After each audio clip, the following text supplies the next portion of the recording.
Let's take a look at the foundations of managing human resources. Imagine starting a business. What would be your top concern? Typically, business founders start by focusing on the product or service they'll offer to meet a need. A focus on producing and selling a product is an obvious way to get a business off the ground, but when it works, continued success requires more and more people to run the business.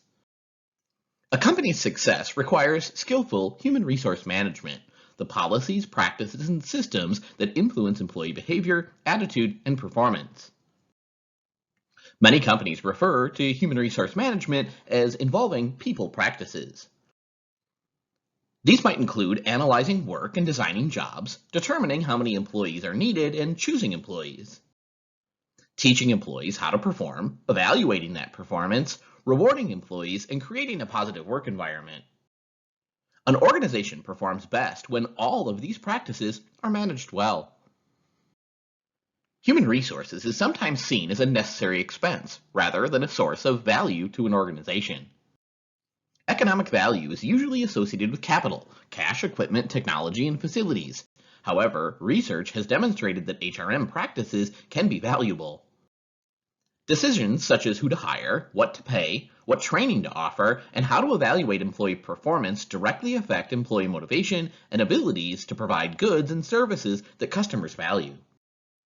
By influencing who works for the organization and how those people work, human resource management therefore contributes to basic measures of an organization's performance, such as quality, profitability, and customer satisfaction.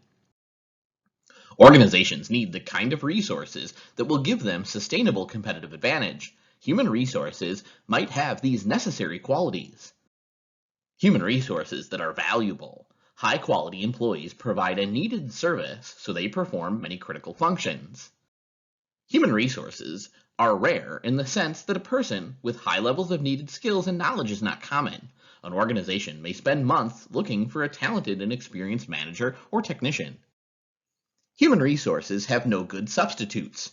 When people are well-trained and highly motivated, they develop their abilities and care about their customers. It's difficult to imagine another resource that can match committed and talented employees. Effective management of human resources can form the foundation for a high-performance work system. This implies an organization in which technology, structure, people, and processes work together seamlessly to give an organization an advantage in the competitive environment. Maintaining a high-performance work system may include the development of training, recruitment, and rewards. In all but the smallest organizations, an HR department is responsible for the functions of human resource management. On average, an organization has almost 1.5 full-time HR staff persons for every 100 employees on payroll. Although the HR department has responsibility for many areas, some of the tasks may be performed by supervisors or others inside or outside the organization. Job analysis is the process of getting detailed information about jobs.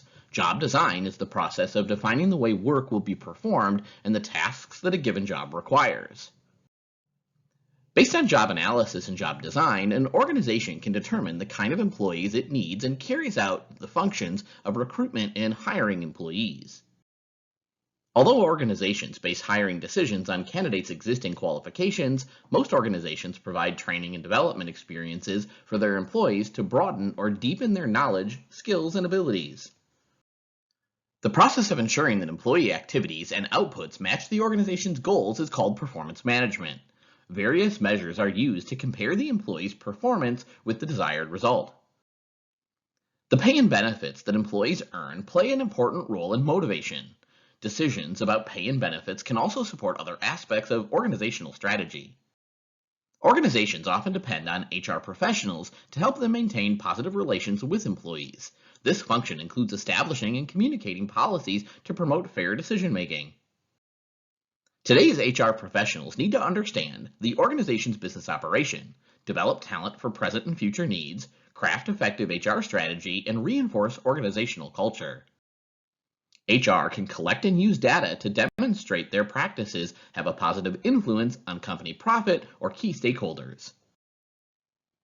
With such varied responsibilities, the Human Resources Department needs to bring together a large pool of skills.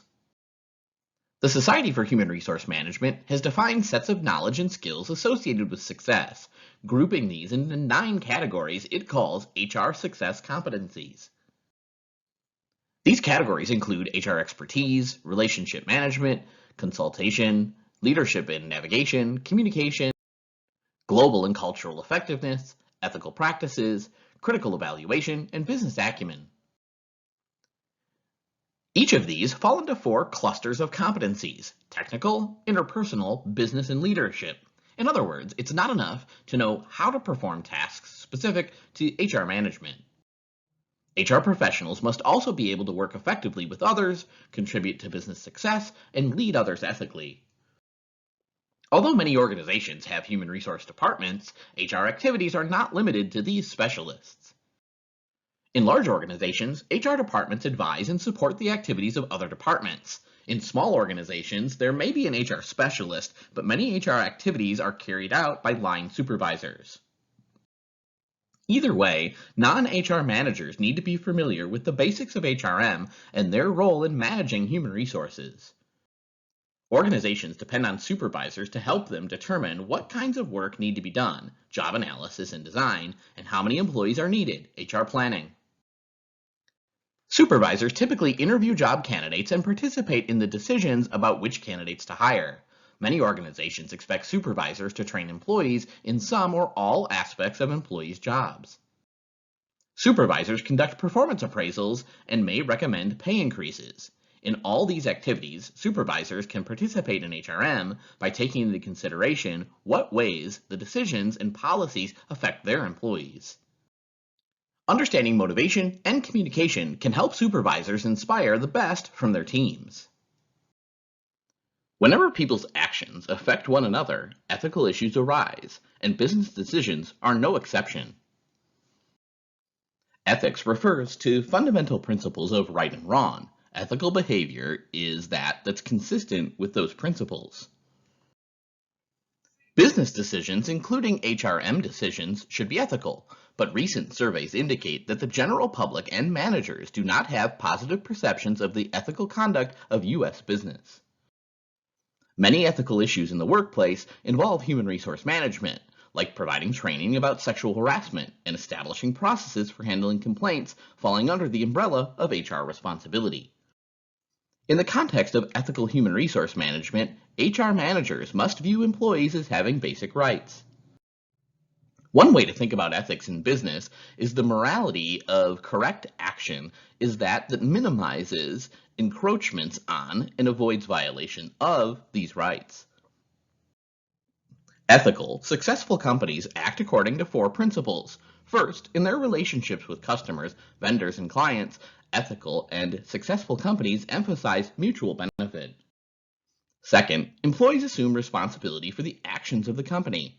Third, such companies have a sense of purpose or vision that employees value and use in their day-to-day work. Finally, they emphasize fairness, that is, another person's interests count as much as their own. There are many different types of jobs in the HRM profession. Some positions involve work in specialized areas of human resources, such as recruiting, compensation, or benefits.